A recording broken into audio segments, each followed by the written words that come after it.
اعوذ باللہ من الشیطان الرجیم بسم اللہ الرحمن الرحیم الحمدللہ رب العالمین الرحمن الرحیم مالک یوم الدین ایاک نعبد و ایاک نستعین اہدنا الصراط المستقیم صراط الذین انعمت علیہم غیر المغضوب علیہم ولا الضالین۔ صدق اللہ علیہ العظیم۔ السلام علیکم۔ اسلامک ہسٹری یوٹیوب چینل کی طرف سے میں ندیم ریاض۔ آج ہم آپ کو سیرت النبی صلی اللہ علیہ وآلہ وسلم کے جو سلسلے میں ہم آپ کو پوری زندگی کے جو واقعات بیان کر رہے ہیں، اس میں آج جو ہم آپ کو پیریڈ کے بارے میں بتائیں گے وہ سن 2 ہجری سے لے کر سن 5 ہجری تک ہے۔ یہ جو 2 ہجری سے جو پیریڈ شروع ہوتا ہے تقریباً 9 ہجری تک، یہ سارا جو ہے غزوات اور سرائے پر مشتمل ہے، اور بھی تھوڑے چھوٹے موٹے واقعات ہیں، لیکن جو بیسک اس میں جو پیریڈ ہیں وہ سارے وہ غزوات اور سرایہ ہیں۔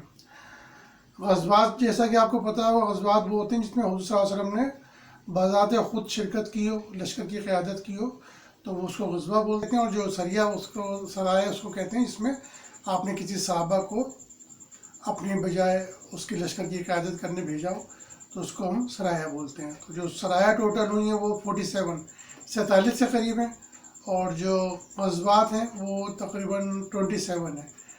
27 میں سے 9 ایسے ہیں جس میں باقاعدہ مقابلہ اور لڑائی ہوئی ہے، باقی میں مقابلہ اور لڑائی کی نوبت نہیں آئی۔ تو 9 کے بارے میں جو یہ پورا جو سن 2 ہجری سے لے کر 9 ہجری تک جو ان کے بارے میں مختلف سالوں میں مختلف غزوات ہوتے رہے۔ تو آج جو ہم آپ کو بیان کریں گے اس میں انشاءاللہ 2 ہجری سے لے کر 5 ہجری تک ہے۔ تو ہم جو شروع کریں گے وہ کریں گے تحویل قبلہ سے۔ حضور صلی اللہ علیہ وسلم پہلے مکہ میں کعبے کی طرف نماز پڑھا کرتے تھے۔ ہجرت کے بعد بحکم الہی مصلحت کے تحت بیت المقدس آپ کا قبلہ مقرر ہوا، اور آپ صلی اللہ علیہ وسلم نے 16 یا 17 ماہ بیت المقدس کی طرف نماز پڑھی۔ یہود آپ پر طعن کیا کرتے تھے کہ محمد صلی اللہ علیہ وسلم ہماری مخالفت کرتے ہیں، مگر قبلے میں ہمارے تابع ہیں، اس لیے آپ صلی اللہ علیہ وسلم کی بھی یہ خواہش تھی کہ ان کا قبلہ بھی کعبہ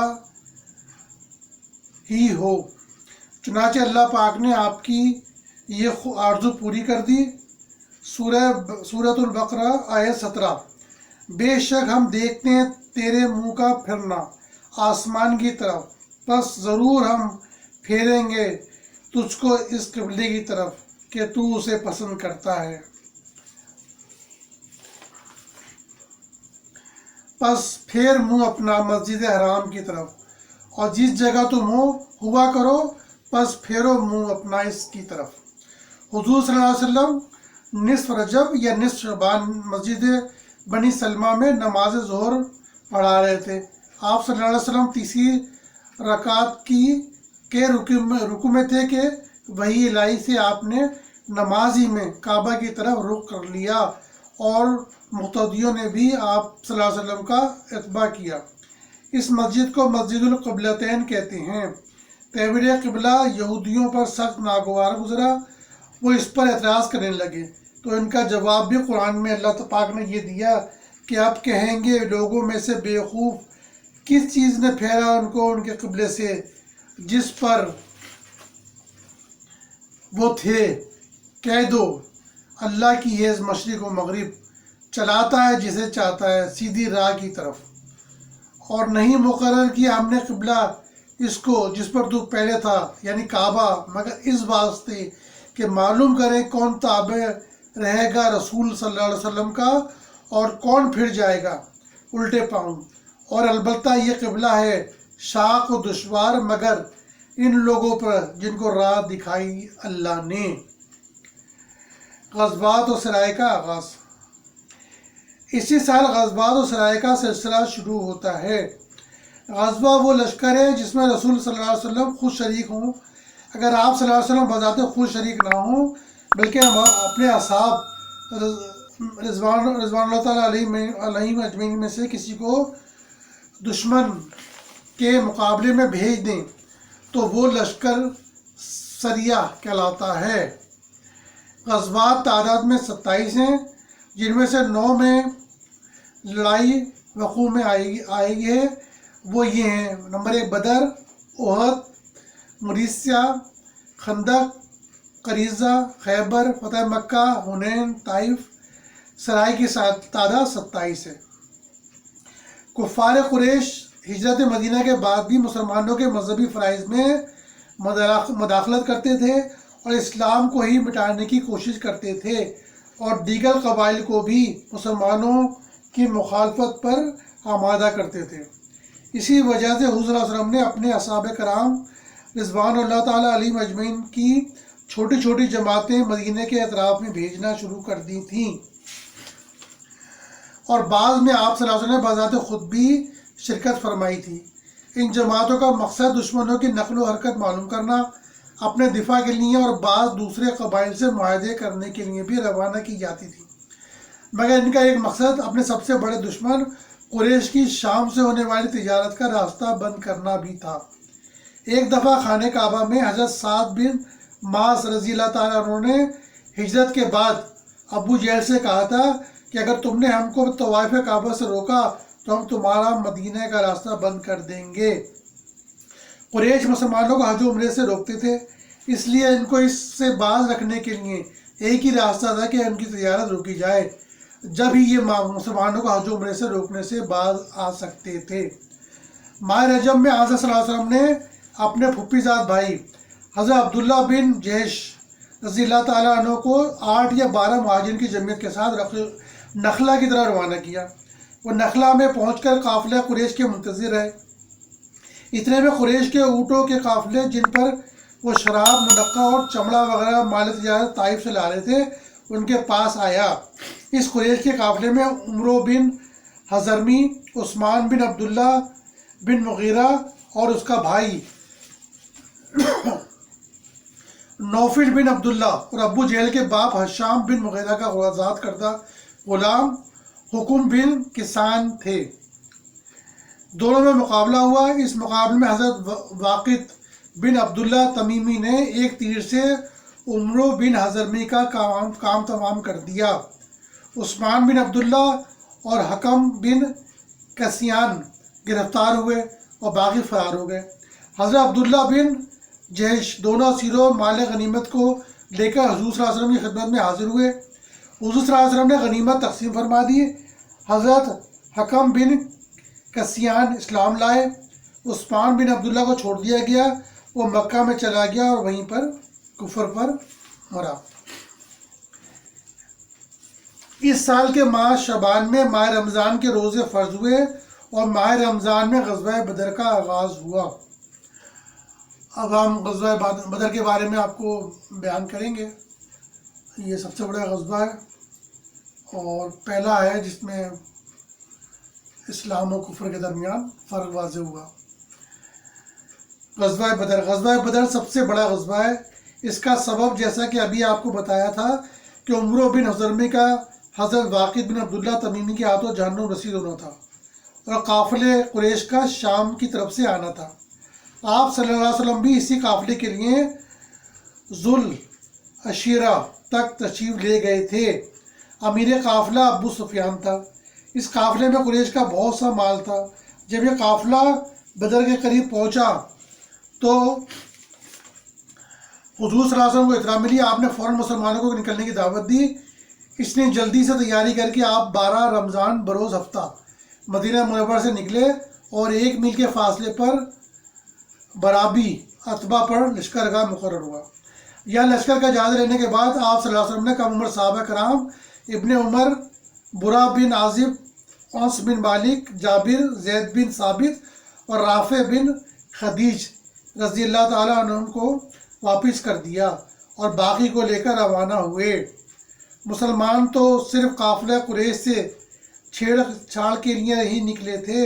ان کو علم نہ تھا کہ قریش کی افواج سے مقابلہ کرنا پڑے گا، اس لیے فوری طور پر تیاری نہ ہو سکی۔ حضور صلی اللہ علیہ وسلم نے فرمایا کہ جس کا سواری کا اونٹ موجود ہو وہ سوار ہو کر ہمارے ساتھ چلے۔ انصار آپ صلی اللہ علیہ وسلم سے ان اونٹوں کے لیے لانے کے لیے جو مدینے کے بلائی حصے میں تھے اجازت مانگنے لگے۔ آپ نے صلی اللہ علیہ وسلم نے فرمایا نہیں، صرف وہی ساتھ چلیں جس کا سواری کا اونٹ حاضر ہے۔ آپ صلی اللہ علیہ وسلم کے ساتھ سے 70 اونٹ، 2 گھوڑے اور 308 مجاہدین تھے، جن میں سے مہاجرین کچھ 60 سے اوپر تھے اور باقی سب انصار تھے۔ 8 صحابہ اور تھے جو بوجہ عذر شامل نہ ہو سکے، مگر حضور صلی اللہ علیہ وسلم نے ان کو بھی غنیمت میں سے پورا حصہ دیا، اور یہ بھی اصحاب بدر میں شمار ہوتے ہیں۔ سواری کے لیے تین مجاہدین کو 1 اونٹ ملا۔ چنانچہ حضور صلی اللہ علیہ وسلم ان کے اور حضرت علی رضی اللہ تعالیٰ عنہ اور حضرت مرشد رضی اللہ تعالیٰ عنہ 1 اونٹ پر، اور حضرت ابو بکر صدیق رضی اللہ تعالیٰ عنہ، حضرت عمر فاروق رضی اللہ تعالیٰ عنہ اور حضرت عبد الرحمن بن عوف رضی اللہ تعالیٰ عنہ دوسرے پر باری باری سوار ہوتے تھے۔ جب حضور صلی اللہ علیہ وسلم روحا سے چل کر صفرا کے قریب پہنچے تو آپ نے حضرت بزبز بن عمرو اور عدی بن ابی الزغبہ کو قافلہ قریش کی خبر لانے کے لیے بھیجا۔ انہوں نے آ کر بتایا کہ قافلہ کل یا پرسوں بدر میں پہنچے گا۔ دوسری طرف ابو سفیان کو شام میں خبر ملی کہ حضور صلی اللہ علیہ وسلم قافلے کی واپسی کا انتظار کر رہے ہیں، اس لیے ابو سفیان نے زمزم بن عمرو کو مکہ میں قریش کے پاس بھیجا تاکہ ان کو قافلے کے بچانے کی ترغیب دے۔ مکہ پہنچ کر زمزم نے اپنے اونٹ کے ناک کان کاٹ دیے اور کجاوا الٹ دیا اور اپنی قمیض پھاڑ دی، اور اس طرح قریش کو پکار کر کہہ رہا تھا، ایک گروہ قریش، قافلہ تجارت، تمہارا مال ابو سفیان کے ساتھ ہے، محمد صلی اللہ علیہ وسلم ان کے اصحاب اس کے راستے میں آ گئے ہیں، میں نہیں خیال کرتا کہ تم اسے بچا لو گے۔ فریاد۔ غیر یہ سنتے ہی تمام قریش نکل کھڑے ہوئے، بڑے ساز و سامان اور گانے والی عورتیں اور آلات موسیقی بھی تھے۔ وہ عتبہ بن ربی جو قریش کا سب سے معزز رئیس تھا، فوج کا سپہ سالار تھا، ہر روز 10 اونٹ ذبح کر کے لوگوں کو کھلاتے تھے۔ مقام صفرا کے نزدیک وادی زفران میں حضرت جبرائیل علیہ السلام حضور صلی اللہ علیہ وسلم کی خدمت میں 2 جماعتوں میں سے ایک کا وعدہ لائے۔ آپ صلی اللہ علیہ وسلم نے صحابہ کرام رضوان اللہ تعالیٰ علیہ مجمعین سے مشورہ کیا اور پوچھا کہ تم کیا چاہتے ہو، ایر یعنی قافلہ یا نفیر یعنی ایک گروہ قریش؟ اس پر کچھ نے کہا ایر یعنی قافلہ۔ یہ سن کر حضور صلی اللہ علیہ وسلم ناخوش ہوئے تو حضرت ابو بکر صدیق رضی اللہ تعالیٰ عنہ نے تقریر کی، پھر حضرت عمر فاروق رضی اللہ تعالیٰ عنہ نے تقریر کی، اور پھر حضرت مقداد رضی اللہ تعالیٰ عنہ بن عمرو کھڑے ہوئے اور کہا، یا رسول اللہ صلی اللہ علیہ وسلم، اللہ تعالیٰ نے جو آپ کو بتایا ہے وہ کیجیے، ہم آپ کے ساتھ ہیں۔ پھر حضرت سعد بن معاذ رضی اللہ تعالیٰ عنہ نے انصار کی طرف سے بھی آپ صلی اللہ علیہ وسلم کو کہا کہ یا رسول اللہ صلی اللہ علیہ وسلم، آپ جہاں چاہیں چلیں، ہم آپ کے ساتھ ہیں۔ آپ صلی اللہ علیہ وسلم بہت خوش ہوئے اور فرمایا کہ اللہ کی برکت سے چلو، اللہ تعالیٰ نے مجھ سے 2 باتوں یعنی قافلہ یا فوج قریش میں سے ایک کا وعدہ کیا ہے۔ سورۃ الانفال آیت 1۔ حضور صلی اللہ علیہ وسلم 17 رمضان جمعے کی رات کو بدر میں قریب کے میدان میں اترے اور قریش دوسری طرف اترے۔ مسلمانوں میں سے جو سب سے پہلے مقابلے کے لیے نکلے وہ حضرت عمر فاروق رضی اللہ تعالیٰ عنہ کا آزاد کردہ غلام مہجہ تھا، جسے عامر بن حضربی نے تیر سے شہید کر دیا۔ پھر انفرادی مقابلے ہوئے جن میں حضرت امیر حمزہ رضی اللہ تعالیٰ عنہ اور حضرت علی رضی اللہ تعالیٰ عنہ نے اپنے مخالفوں کو جہنم رسید کیا۔ پھر دونوں فوجوں کے مقابلے سے پہلے رسول صلی اللہ علیہ وسلم اللہ تعالیٰ کے آگے 10 بدعا ہوئے۔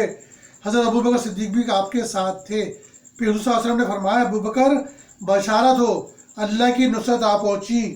حضرت جبرائیل علیہ السلام گھوڑوں پر سوار باغ ڈور پکڑے آ رہے ہیں۔ سورہ انفال آیت 1۔ حضور صلی اللہ علیہ وسلم ایک کنکریوں کی مٹھی لے کر کفار کی طرف پھینک دی۔ کوئی مشرک ایسا نہ تھا جس کی آنکھ میں کنکریاں نہ ہوں۔ اب حضور صلی اللہ علیہ وسلم نے اجتماعی حملے کا حکم دیا، فرشتے بھی شامل تھے مگر نظر نہیں آتے تھے۔ آخرکار کفار کو شکست ہوئی اور بھاگ نکلے۔ یوم بدر واقع میں یوم فرقان تھا کہ کفر و اسلام میں فرق ظاہر ہو گیا۔ یہ فتح تھی بدر میں مسلمانوں کو، اور بہت بڑی بات تھی کہ پہلی دفعہ مسلمانوں نے کسی غزوے میں حصہ لیا۔ اب سے سب سے بڑے دشمن جو ہمیشہ سے مسلمانوں کے خلاف تھا اور بے انتہا تنگ اور بے انتہا مظالم حضور صلی اللہ علیہ وسلم کے ساتھ، ان کے اصحابہ کرام کے ساتھ، اور آپ کو سب بتا ہی چکے ہیں کس طرح کا ظلم کرتے تھے، اور طواف سے بھی روکتے تھے، نماز پڑھنے سے بھی روکتے تھے. تو ان کو یہاں بدر میں شکست ہوئی. جنگ بدر پہلی غزوہ ہے، اس میں مسلمانوں کو فتح ہوئی اور صرف 14 مسلمان شہید ہوئے، جبکہ 70 مشرکین مقتول ہوئے، 70 گرفتار ہوئے. ابو جہل بھی مارا گیا، جس کو حضور صلی اللہ علیہ وسلم نے امت کا فرعون کہا تھا. اللہ پاک نے فرشتوں کے ذریعے مسلمانوں کی مدد کی تھی، جس کا ذکر قرآن کی سورۃ آل عمران آیت 13 میں ہے. اس فتح سے اسلام کا سکہ کفاروں کے دل پر جم گیا تھا اور بہت سے لوگ ایمان لے آئے. اہل بدر کے فضائل میں یہی کہہ دینا کافی ہے کہ رسول صلی اللہ علیہ وسلم نے ان کے حق میں فرمایا کہ بے شک اللہ اہل بدر سے واقف ہے، کیونکہ اس نے فرما دیا تم عمل کرو جو چاہو، البتہ تمہارے واسطے جنت ثابت ہو چکی یا میں نے تمہیں بخش دیا. صحیح بخاری کی یہ حدیث ہے کہ جو اہل بدر تھے ان کو دنیا میں ہی جنت کی بشارت دے دی گئی تھی. اسی سال شوال میں صدقہ فطر واجب ہوا. عید کی نماز عیدگاہ میں جماعت سے پڑھی گئی اور زکوٰۃ فرض ہوئی. اسی سال غزوہ بنی قینقاع اور غزوہ سبق ہوا مگر لڑائی نہ ہوئی. اب ہم آتے ہیں ہجرت کا تیسرا سال. غزوہ احد ماہ شوال میں ہوا، اور احد جو ہے وہ پہاڑ کا نام ہے جو مدینہ منورہ سے 3 میل پر ہے. بدر میں شکست کے بعد قریش نے فیصلہ کیا کہ ہم ایک لشکر تیار کریں تاکہ حضرت محمد صلی اللہ علیہ وسلم سے بدر کا بدلہ لیں. انہوں نے قبائل عرب کو بھی دعوت دی اور ان کے ساتھ عورتوں کی بھی ایک جماعت تھی جو مقتولین بدر کی یاد دلا کر لڑائی پر ابھار رہی تھی.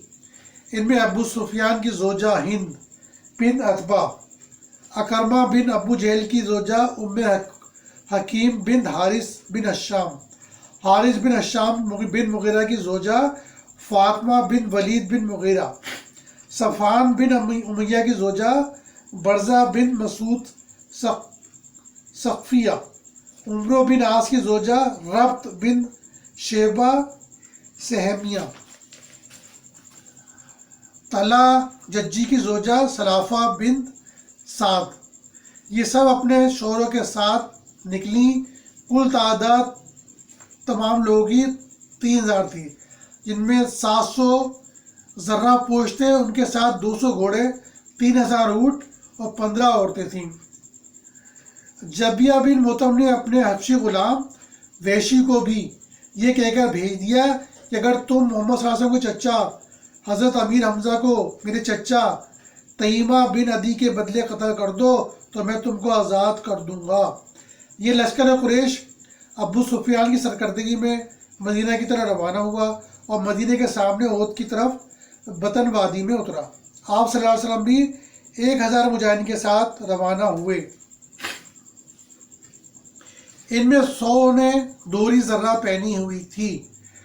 حضرت سعد بن معاذ رضی اللہ تعالیٰ عنہ اور سعد بن عبادہ رضی اللہ تعالیٰ عنہ ذرہ پہنے ہوئے آپ صلی اللہ علیہ وسلم کے آگے چل رہے تھے. آپ صلی اللہ علیہ وسلم موضع شیخان میں اترے، رات یہیں بسر کی. دوسرے روز باغ شوت میں جو مدینہ اور احد کے درمیان ہے فجر کے وقت پہنچے اور نماز باجماعت ادا کی گئی. اسی جگہ ابن ابی اپنے 300 آدمی لے کر لشکر اسلام سے الگ ہو گیا. اب حضور صلی اللہ علیہ وسلم کے ساتھ 700 آدمی اور 2 گھوڑے رہ گئے. آپ صلی اللہ علیہ وسلم نے ابو خزیمان ساری کو بطور بدرقہ ساتھ لیا تاکہ نزدیک کے راستے سے چلیں. لشکر اسلام نصف شوال کو کوہ احد کی شعیب میں کرانہ وادی میں پہاڑ کی طرف اترے. حضور صلی اللہ علیہ وسلم نے سفارائی کے لیے پہاڑ کو پس پشت اور کوہ انین کو جو وادی قنات میں ہے اپنی بائیں طرف رکھا. کوہ انین میں ایک شگاف یا درہ تھا جس میں سے دشمن عقب سے مسلمانوں پر حملہ آور ہو سکتا تھا، اس لیے آپ صلی اللہ علیہ وسلم نے اس درے پر اپنے 50 پیدل تیر انداز مقرر کیے اور حضرت عبداللہ بن جبیر کو ان کا سردار بنایا اور یوں ہدایت کی کہ اگر تم دیکھو کہ پرندے ہم کو اچک لے گئے ہیں تو اپنی جگہ کو نہ چھوڑو یہاں تک کہ میں تمہارے پاس کسی کو بھیجوں، اور اگر تم دیکھ لو کہ ہم نے دشمن کو شکست دے دی اور مار کر پامال کر دیا تو بھی ایسا ہی کرنا۔ صحیح بخاری۔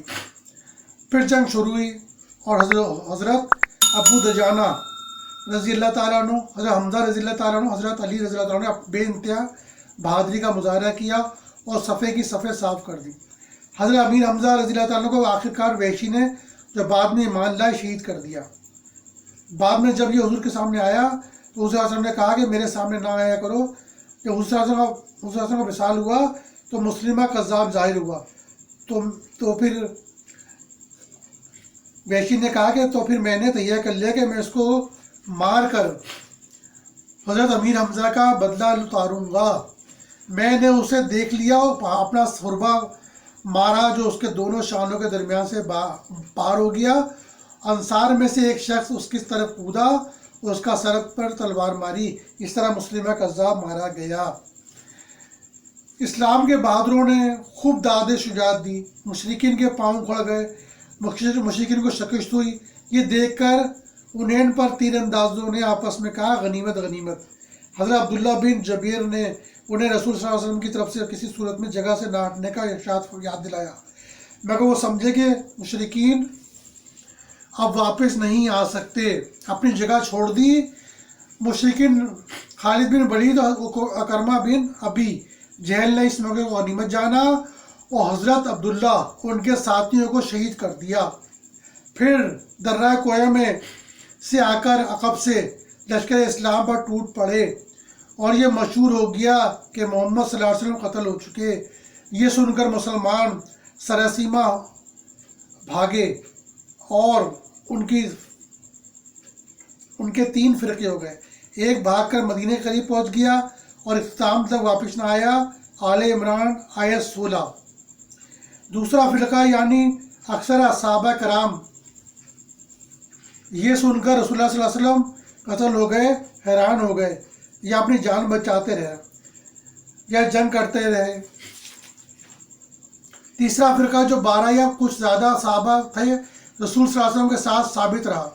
فتح کے بعد مسلمانوں کو جو شکست ہوئی اس کی وجہ آن صلی اللہ علیہ وسلم کے ارشاد کی خلاف ورزی تھی، آل عمران آیت 16۔ حضرت انس بن مالک کے چچا انس بن نفر پر 80 سے زیادہ تلواریں اور نیزے اور تیر کے زخم تھے، ان کو ان کی بہن نے انگلیوں کے پھولوں سے پہچانا۔ آن صلی اللہ علیہ وسلم کے قتل کی افواہ اور مسلمانوں کی نظروں سے غائب ہونے کے بعد سب سے پہلے حضرت کعب بن مالک رضی اللہ تعالیٰ عنہ نے حضور صلی اللہ علیہ وسلم کو پہچانا۔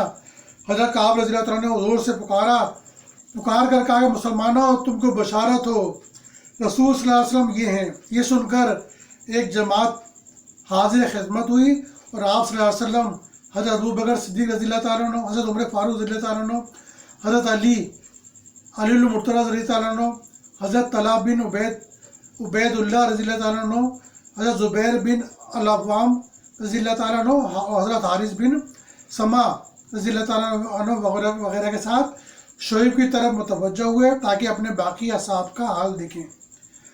اب کفار نے بھی سارا زور اسی طرف لگا دیا اور بار بار بڑی تعداد میں حملہ آور ہوتے تھے اور صحابہ کرام رضوان اللہ تعالیٰ علیہ مجمعین آپ کے تحفظ کے لیے اپنی جانیت دیتے رہے۔ بدبخت عتبہ بن ابی وقاص نے پتھر مار کر آپ صلی اللہ علیہ وسلم کا دانت مبارک شہید کر دیا اور نیچے کا ہونٹ زخمی کر دیا۔ ایک اور نالتی اور بدبخت ابن قمہ نے چہرے مبارک ایسا زخمی کیا کہ خود کے 2 حلقے رخسار مبارک میں گھس گئے اور آپ ان گھوڑوں میں سے ایک گڑھے میں گر پڑے جو ابو عامر فاسق نے اس غرض سے کھودے تھے کہ مسلمانوں سے لا علمی میں ان میں گر پڑے۔ اس حالت میں حضور صلی اللہ علیہ وسلم فرما رہے تھے کہ وہ قوم کیا فلاح پا سکتی ہے جس نے اپنے پیغمبروں کو زخمی کر دیا۔ حضرت علی رضی اللہ تعالیٰ عنہ نے حضور صلی اللہ علیہ وسلم کا ہاتھ مبارک پکڑا، حضرت طلحہ رضی اللہ تعالیٰ بن عبداللہ نے آپ کو اٹھایا۔ حضرت ابو عبیدہ رضی اللہ تعالیٰ عنہ بن جراح نے اپنے دانتوں سے خود کا ایک حلقہ نکالا تو ان کا بھی ایک سامنے کا دانت گر پڑا اور دوسرا حلقہ نکالنے سے دوسرا دانت بھی نکل گیا۔ اس موقع پر صحابہ کرام رضی اللہ تعالیٰ نے جان کی بازی کی لازوال داستانیں رقم کیں، جن میں حضرت طلحہ رضی اللہ تعالیٰ بن عبید اللہ نے اس کثرت سے تیر روکے کہ آپ کا ہاتھ بیکار ہو گیا۔ حضرت ابو دجانہ رضی اللہ تعالیٰ عنہ اس رسم کے آگے ڈھال بنے ہوئے تھے، ان کی پشت پر تیر لگ رہے تھے، مگر آپ اپنے آقا رسول صلی اللہ علیہ وسلم پر جھکے ہوئے تھے۔ حضرت سعد رضی اللہ تعالیٰ بن ابی وقاص بھی حضور انور صلی اللہ علیہ وسلم کی مدافعت میں تیر چلا رہے تھے اور کہہ رہے تھے آپ پر میرے ماں باپ قربان۔ حضرت ابو طلحہ رضی اللہ تعالیٰ عنہ انصاری بڑے تیر انداز تھے، انہوں نے اس قدر تیر برسائے کہ 2-3 کمانیں ٹوٹ کر ان کے ہاتھ میں رہ گئیں۔ حضرت شماس رضی اللہ تعالیٰ بن عثمان قرشی مخزومی تلوار کے ساتھ رسول صلی اللہ علیہ وسلم کی مدافعت کر رہے تھے، جس طرف سے وار ہوتا وہ ڈھال کی طرح آپ صلی اللہ علیہ وسلم کو بچا رہے تھے، یہاں تک کہ شہید ہو گئے۔ حضور صلی اللہ علیہ وسلم نے انہیں ڈھال سے تشبیہ دی۔ اس طرح سہیل رضی اللہ تعالیٰ بن زیف انصاری اویسی تیروں سے بچاؤ کر رہے تھے۔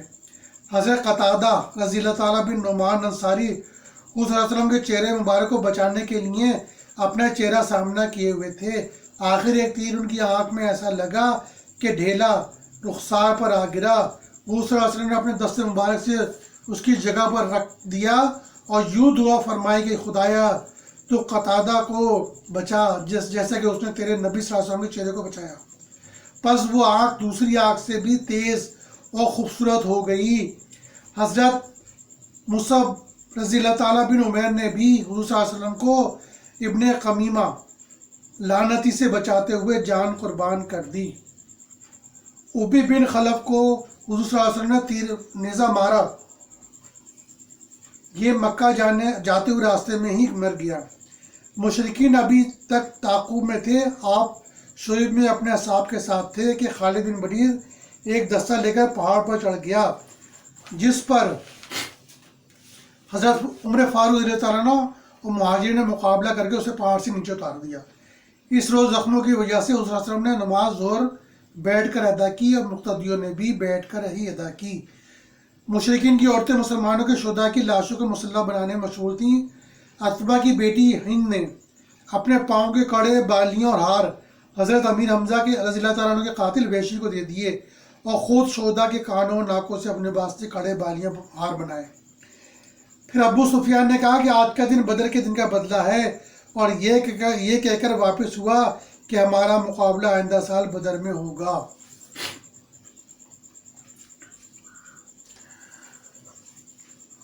یہ حضور صلی اللہ علیہ وسلم نے صحابہ کرام رضی اللہ تعالیٰ علیہم اجمعین کو ایک انہین کی طرف ایک درہ تھا، راستے میں ایک راستہ تھا آنے کا، تو آپ نے وہاں پر تیر انداز کھڑے کر دیے تھے اپنے 50، یہاں سے ہلنا نہیں، اور کافی نصیحت کی تھی۔ لیکن جب وہ تقریباً مشکل ہار چکے تھے تو وہ سمجھے کہ شاید یہ ہار چکے ہیں، جنگ ختم ہو چکی ہے، راستہ چھوڑ دیا تھا۔ پھر وہاں سے پھر حضرت خالد بن ولید جو تھے ان کے اس وقت تو وہ مشرکین کے ساتھ تھے، لیکن بعد میں اسلام لائے، تو پھر انہوں نے ان کے ساتھیوں نے بھی اسی طریقے سے ایک دم سے حملہ کیا ہے، تو پھر یہ سب تتر بتر ہو گئے تھے اور 3 حصوں میں بڑھ گئے تھے مسلمان، کہ ظاہر اتنی بڑی فوج 3000 وہ تھے، یہ 1000 کے قریب تھے، تو ایک دم سے جب مقابلہ ہوا ہے تو پھر وہ مسلمان 3 حصوں میں بڑھ گئے تھے، اور بڑی مشکل سے حضور صلی اللہ علیہ وسلم کو صحابہ کرام نے ہر اپنی جانیں دے دے کے بچایا، اور یہی صحابہ کرام ہیں ہر وقت حضور صلی اللہ علیہ وسلم کے ڈھال تھے، آپ کی زندگی کے، آپ کے چاروں طرف ہر وقت رہتے تھے۔ پتہ نہیں کیوں لوگوں کو دشمنی ہے ان سے، اسی لیے شاید ہے کہ حضور صلی اللہ علیہ وسلم کی جان بچانے کے لیے، اپنی جان دینے کے لیے وہ ہر وقت تیار رہتے تھے، اسی لیے شاید ان سے دشمنی ہے، ورنہ دیکھ لیجئے کتنے شہید ہوئے اس میں۔ اور یہی نہیں بلکہ آگے بھی جتنے غزوات آتی جائیں گے، سارے صحابہ کرام اپنی جانیں حضور صلی اللہ علیہ وسلم اور اسلام کے لیے قربان کرتے رہے۔ اللہ تعالیٰ ان سب کے درجات کو بلند فرمائے۔ ویسے بھی اللہ تعالیٰ نے ان سب کو بشارت دی جنت کی۔ خواتین اسلام نے بھی اس غزوہ احد میں حصہ لیا۔ حضرت عائشہ صدیقہ رضی اللہ تعالیٰ عنہ اور سلیم رضی اللہ تعالیٰ عنہ مشکیں بھر بھر کر لاتی تھیں اور مسلمانوں کو پانی پلاتی تھیں۔ حضرت سلیت والدہ حضرت ابو سعید خدری رضی اللہ تعالیٰ عنہ بھی یہی کام سر انجام دے رہی تھیں۔ حضرت ایمن رضی اللہ تعالیٰ عنہ اور حمنہ بن جیش المومنین حضرت زینب رضی اللہ تعالیٰ عنہ کی بہن پانی پلاتی اور زخمیوں کی مرہم پٹی بھی کر رہی تھیں۔ حضرت عمارہ نصیبہ بن کعب انصار اپنے شوہر اور دونوں بیٹوں کے ساتھ مشق لے کر نکلی۔ حضرت عمارہ رضی اللہ تعالیٰ عنہ نے تیر اور تلوار سے بھی کافروں کو روکا اور یہ حضور صلی اللہ علیہ وسلم کے پاس پہنچ گئی تھیں اور ابن قمیہ سے مقابلے کے وقت مقابلہ کر رہی تھیں۔ آپ کے کندھے پر ابن قمیہ نے ایسا وار کیا کہ گڑھا پڑ گیا۔ حضرت صفیہ رضی اللہ تعالیٰ عنہ حضرت امیر حمزہ صلی اللہ علیہ وسلم کی بہن مسلمانوں کی شکست پر نیزہ ہاتھ میں لے آئیں اور بھاگنے والوں کے منہ پر مار کر کہتی تھی کہ تم رسول صلی اللہ علیہ وسلم کو چھوڑ کر بھاگتے ہو۔ پھر اپنے بھائی حضرت امیر حمزہ رضی اللہ تعالیٰ عنہ کی لاش دیکھ کر انا للہ و انا الیہ راجعون پڑھا اور مغفرت کی دعا کی۔ جب مشرکین میدان سے چلے گئے تو مدینے کی عورتیں صحابہ کی مدد کو نکلیں، ان میں حضرت فاطمہ رضی اللہ تعالیٰ عنہ بھی شامل تھیں۔ جب حضرت فاطمہ رضی اللہ تعالیٰ عنہ نے حضور صلی اللہ علیہ وسلم کو دیکھا تو خوشی کے مارے حضور صلی اللہ علیہ وسلم کے گلے سے لپٹ گئیں اور آپ صلی اللہ علیہ وسلم کے زخموں کو دھونے لگیں۔ حضرت علی کرم اللہ وجہ ڈھال سے پانی گرا رہے تھے۔ جب حضرت فاطمہ رضی اللہ تعالیٰ نے دیکھا کہ پانی سے خون زیادہ نکل رہا ہے تو چٹائی کا ایک ٹکڑا جلا کر لگا دیا، جس سے خون بند ہو گیا۔ حضور صلی اللہ علیہ وسلم نے حضرت سعد بن ربیع کے لیے دعا کی، اللہ اس پر رحم کرے، اس نے حیات و موت میں خدا اور رسول صلی اللہ علیہ وسلم کی خیر خواہی کی۔ اس غزوے میں 70 مسلمان شہید ہوئے، جن میں 66 انصار اور 4 مہاجر تھے۔ حضور صلی اللہ علیہ وسلم شہداء کرام کی لاشوں پر تشریف لے گئے۔ حضرت امیر حمزہ صلی اللہ علیہ وسلم کی لاش مبارک کو دیکھ کر فرمایا کہ ایسا دردناک منظر میری نظر سے کبھی نہیں گزرا۔ حضرت امیر حمزہ رضی اللہ تعالیٰ عنہ 7 آسمان میں شیر خدا اور شیر رسول لکھے گئے۔ پھر تمام لاشوں کے بارے میں فرمایا میں قیامت کے دن کا شفیع ہوں۔ حضور صلی اللہ علیہ وسلم نے حضرت وہب بن قابوس مزنی اور ان کے بھتیجے حارث بن عتبہ بن قابوس دونوں کی لاشوں پہ کھڑے رہے اور حضرت وہب رضی اللہ تعالیٰ عنہ کی طرف اشارہ کرتے ہوئے فرمایا اللہ تجھ سے راضی ہو، میں تجھ سے راضی ہوں۔ آپ صلی اللہ علیہ وسلم بنو دینار کی ایک عورت کے پاس سے گزرے جس کا شوہر، بھائی اور باپ احد میں شہید ہو گئے تھے۔ لوگوں نے اسے تینوں کی شہادت کی خبر دی تو اس نے پوچھا کہ رسول اللہ صلی اللہ علیہ وسلم کیسے ہیں، مجھے دکھا دو تاکہ میں ان آنکھوں سے دیکھ لوں۔ اس نے جب اس وسلم کو دیکھا تو پکار اٹھی، آپ صلی اللہ علیہ وسلم کے ہوتے ہوئے ہر ایک مصیبت ہیش ہے۔ الحمدللہ کیسی بہن تھی بیچاری، دیکھ ان کے باپ، شوہر، بیٹا تینوں شہید ہو گئے تھے، لیکن وہ کہنے کی صلی اللہ علیہ وسلم کو دکھا دیں وہ صحیح ہے، تو دکھایا، کہنے کی بھائی اس کے جب یہ صحیح ہے تو پھر سب صحیح ہے۔ ماشاءاللہ۔ جب آپ صلی اللہ علیہ وسلم انصار سے محلے بنی عبد الشیل میں پہنچے تو ان کی عورتوں کو دیکھا کہ اپنے مقتولین پر رو رہی ہیں، آنکھوں میں آنسو بھر آئے اور زبان مبارک سے نکلا لیکن حمزہ کے لیے کوئی رونے والیاں نہیں۔ یہ سن کر حضرت سعد بن معاذ رضی اللہ تعالیٰ عنہ عورتوں کے پاس گئے اور کہا کہ رسول صلی اللہ علیہ وسلم کے گھر جا کر ماتم کرو۔ چنانچہ انہوں نے ایسا ہی کیا۔ رسول صلی اللہ علیہ وسلم سو گئے، پھر اٹھ کر نماز عشاء پڑھی اور پھر سو گئے۔ پھر جب آنکھ کھلی تو رونے کی آواز سنی تو کہا ابھی تک رو رہی ہیں؟ یہ فرما کر آپ نے رونے والیوں کو رخصت کیا۔ جب صبح ہوئی تو آپ صلی اللہ علیہ وسلم نے نواح سے منع فرما دیا۔ طبقات ابن سعد کی روایت ہے، اس میں اور بھی ہے کہ حضرت عائشہ صدیقہ بھی ان کے ساتھ شامل ہو گئیں اور اس نے رونے والوں کو دعا بھی دی، لیکن جب آپ نے صبح رونے اور ماتم سے منع کر دیا تو ان باتوں کا بیان ضروری نہیں۔ پہلے قریش میں یہ ہوتا تھا، حضور صلی اللہ علیہ وسلم پر تو ایمان لے آئے، مگر بہت سی ایسی باتیں تھیں جو ویسے ہی چل رہی تھیں۔ تو ماتم کو رونے کو آپ نے منع کر دیا تھا بعد میں، تو لیکن یہ پہلے سے روایتیں آ رہی تھیں تو اس لیے اس وقت رونا ہوتا تھا، لیکن بعد میں آپ نے منع کر دیا تھا، اور بعد میں ہوا بھی نہیں۔ حضور صلی اللہ علیہ وسلم کی بات، آپ بھی پھر وصال ہوا، پھر آپ کے بعد حضرت فاطمہ تو زہرا کا ہوا، پھر حضرت اور بھی ایسے ہوتے رہے واقعات، لیکن پھر اس میں یہ دوبارہ ماتم عنوان نہیں ہوا۔ اس واقعہ احد کے 8 سال بعد حضور صلی اللہ علیہ وسلم نے ایک دن یہاں آ کر شہدائے احد پر نماز جنازہ پڑھی۔ اب ہجرت کا 4تھا سال، غزوہ بنو نذیر۔ یہ غزوہ ماہ ربیع الاول میں ہوا اور اس کی وجہ معاہدے کی خلاف ورزی تھی۔ بنو عامر کے 2 شخص جن کے ساتھ حضور صلی اللہ علیہ وسلم کا معاہدہ تھا، مدینہ منورہ سے اپنے رشتہ داروں کی طرف روانہ ہوئے۔ راستے میں عمرو بن امی زمری ان سے ملا۔ اس کو نہیں پتا تھا کہ حضور صلی اللہ علیہ وسلم سے معاہدہ کیے ہوئے ہیں، تو اس نے ان دونوں کو قتل کر دیا۔ رسول صلی اللہ علیہ وسلم نے دیت کے لیے بنو نذیر سے مدد مانگی۔ انہوں نے مشورے کے لیے بات جواب دینے کا کہا، تو حضور صلی اللہ علیہ وسلم حضرت ابوبکر صدیق، حضرت عمر فاروق اور حضرت علی کرم اللہ وجہہ کے ساتھ ان کی ایک دیوار کے تلے بیٹھ گئے۔ یہود نے بجائے مدد دینے کے اس بات پر اتفاق کیا کہ بے خبری میں دیوار پر سے آپ پر چکی کا پارٹ پھینک دیں۔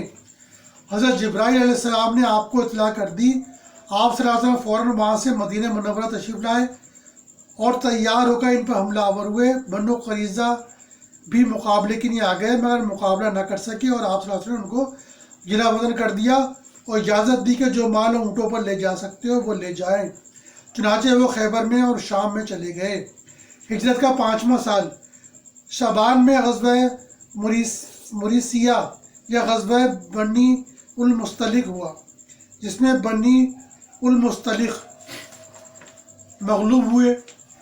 قصہ افق یعنی حضرت عائشہ صدیقہ رضی اللہ تعالیٰ عنہ پر منافق نے جو تہمت لگائی تھی وہ بھی اس غزوے سے واپسی پر پیش آیا۔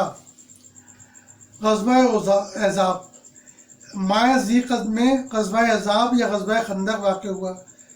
بنو نذیر جلا وطن ہو کر خیبر آ گئے تھے۔ انہوں نے مکہ میں جا کر قریش کو مسلمانوں سے لڑنے کا آمادہ کیا اور دیگر قبائل عرب، غطفان، بنو سلیم، بنو مرا، اشجع، بنو اسد اور بنو قریظہ کو بھی اپنے ساتھ شامل کر لیا۔ غرب قریش اور یہود و قبائل عرب 12,000 کی جمعیت کے ساتھ مدینہ کی طرف بڑھے۔